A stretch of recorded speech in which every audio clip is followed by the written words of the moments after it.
A day in a life with our rescues. Please watch. Dito po sa aming shelter ay mga aso at pusang naninirahan. Hindi lang po yan, meron kaming mga baboy, bibe, gansa, itik, kambing, etc.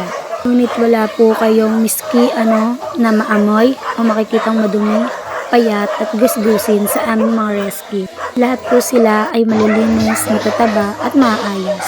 And lahat po sila ay kapon, vaccinated, at kapag naman po may nangihina sa aming mga rescue ay agad naman po itinatakbo ni JP sa vet. Yun po ay lahat ng need gawin ay pinapagawa namin, katulad na lang po ng pagkuha sa dugo. Lahat ng rescue po namin ay makikita nyo, pusa man po yan o aso, ay may mga vaccine dahil bago pa man sila ma-isolate dito sa shelter ay hinihintay namin po muna silang gumaling sa vet. Makikita nyo naman po kung gaano sila sigla. Yan, habang naglalaro sila, naghihintay sila ng food. Yan po ang aming mga rescue. Yun lang. Bye!